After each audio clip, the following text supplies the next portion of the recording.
আসসালামু আলাইকুম গাইস, সবাই কেমন আছেন? আশা করি ভালো আছেন। চলে আসলাম আরও একটি নতুন ভিডিও নিয়ে। আজকের ভিডিওটি হচ্ছে ঈদের দিন কি করলাম। ঈদ মানে আনন্দ, ঈদ মানে খুশি। সবাইকে জানাচ্ছি ঈদের অনেক অনেক শুভেচ্ছা। ঈদ মোবারক। সকাল সকাল ঘুম থেকে উঠেই অ্যাট ফার্স্ট বেডশিটটা চেঞ্জ করে নিয়েছি, দেখতেই পাচ্ছেন। সেই সাথে ছোট ছোট বালিশের কভার, কোল বালিশের কভারগুলোও চেঞ্জ করে নিয়েছি। আমি একটু ম্যাচিং রাখার চেষ্টা করেছি যাতে বেডশিটের সাথে কোল বালিশের কভারগুলো ভালো যায়।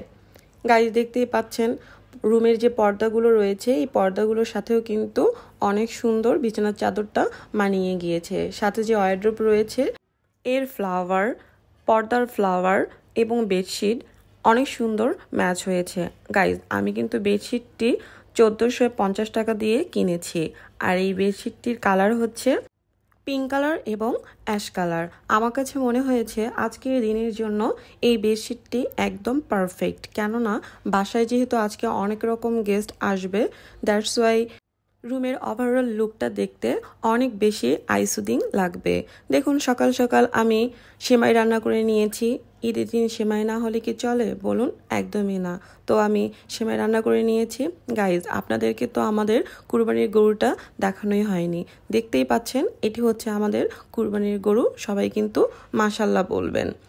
এরপর আমি সকালের জন্য অর্থাৎ 11টা বা 12টার দিকে খাবার খাওয়ার জন্য মাছ রান্না করে নিয়েছি। আর এই মাছটা আমি টমেটো এবং কাঁঠালের বিচি দিয়ে রান্না করেছি, একটু পাতলা ঝোল ঝোল করে, যাতে খেতে অনেক বেশি মজা লাগে। যেহেতু মাংস খাওয়া হবে তো ভাবলাম একটু মাছটা আগেই রান্না করে রাখি। এর সাথে মসুরের ডাল রান্না করে নিয়েছি এবং আলু ভর্তা রান্না করে নিয়েছি। আমার কাছে তো ডালের সাথে আলু ভর্তা খেতে বেশ মজা লাগে। দেন 1টার দিকে পেয়ারা ভর্তা করেছি তেঁতুল দিয়ে। এটা কিন্তু খেতে আমার কাছে বেশ মজা লাগে, যেহেতু বাসায় অনেক গেস্ট ছিল, দ্যাটস ওয়াই এটা মাখিয়ে নিয়েছি। এই তো হয়ে গিয়েছে কোরবানির মাংস রান্না। দেখুন কতগুলো কোরবানির মাংস রান্না করে ফেলেছি। পাতিল দেখে হয়তোবা বুঝতে পারছেন কি পরিমাণে এখানে মাংস রান্না করা হয়েছে। যেহেতু রুটি দিয়েও খাওয়া হবে, দ্যাটস ওয়াই একটু বেশি করে রান্না করে নিয়েছি। আর সাথে নিয়ে নিয়েছি পোলাও রান্না করে। গাইজ, আমি কিন্তু ডিটেলসে কোনো ভিডিও করতে পারিনি, সবগুলোর ভিডিওরই একটু করে ক্লিপস নেওয়ার চেষ্টা করেছি। দেন একটু বিকেলের দিকে এক গেস্টের বাসায় যাব, দ্যাটস ওয়াই এই ড্রেসগুলো নামিয়ে নিয়েছি আমার জন্য এবং আমার মেয়ের জন্য। দেখতে পাচ্ছেন এই ড্রেসটি আমি এর আগের ভিডিওতে ডিটেলস দেখিয়েছি। এটা আমার মেয়ের জন্য সিলেক্ট করেছি। দেন ড্রেসের সাথে ম্যাচ করে সানগ্লাসটা নিয়ে নিয়েছি, এই যে চুড়িটি এবং এই হেয়ার ব্যান্ডটি নিয়ে নিয়েছি।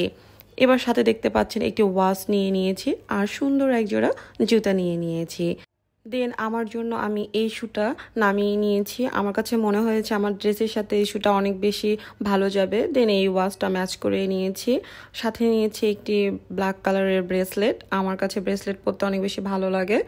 দেন দেখতেই পাচ্ছেন আমার ড্রেসটি হচ্ছে all over black colour.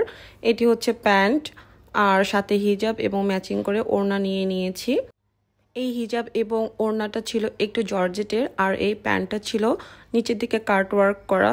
Guys, আমি আমার ড্রেসের একটু ডিটেলস আপনাদের সাথে শেয়ার করব। ড্রেসটি কিন্তু আমি গজ কাপড় দিয়ে বানিয়ে নিয়েছি। দেখুন স্লিভসের ডিজাইনটা কিন্তু বেশ নাইস। এখানে বাটন ওয়ার্ক করা রয়েছে এবং লেজ ওয়ার্ক করা রয়েছে। আমার কাছে আমার এই ড্রেসটি অনেক বেশি ভালো লেগেছে। দেন ঘোরাফেরা শেষে বাসায় এসে একটু ছাদে যাব।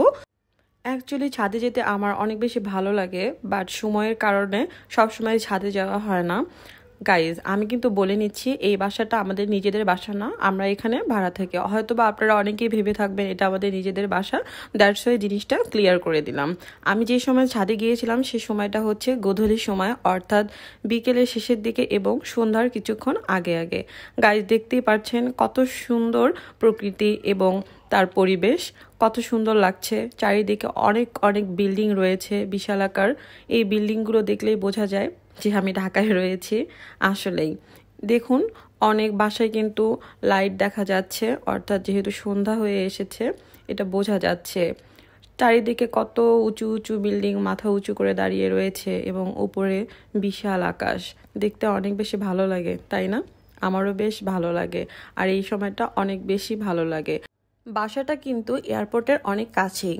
এই যে ছাদে একটি মেহেদি গাছ রয়েছে, মেহেদি গাছ দেখলেই মনে হয় অনন্ত মেহেদি পাতা দেখেছো নিশ্চয়ই, উপরে সবুজ, ভেতরে রক্তাক্ত ক্ষত বিক্ষত।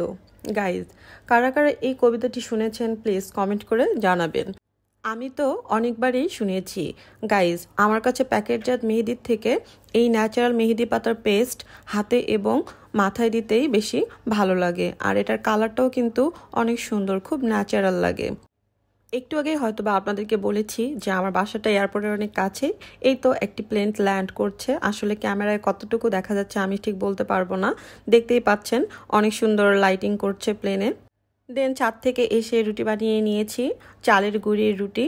দেন রুটিগুলো ভেজে নিয়েছি, যেহেতু আমি আগেই বলেছিলাম বেশি করে মাংস রান্না করেছি, রুটি দিয়ে খাবো। এই যে দেখুন, মাংসগুলো একটু হালকা ভুনা করে নিয়েছি।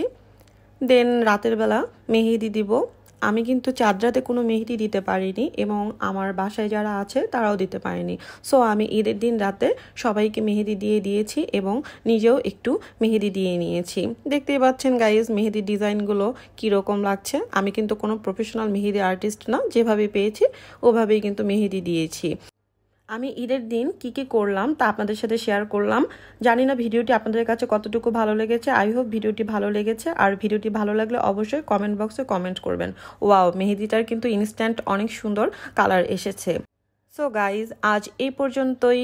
দেখা হবে নেক্সট কোনো ভিডিওতে। টিল দেন সবাই সুস্থ থাকবেন, ভালো থাকবেন, খুব ভালো করে ঈদ সেলিব্রেট করবেন। আল্লাহ হাফেজ।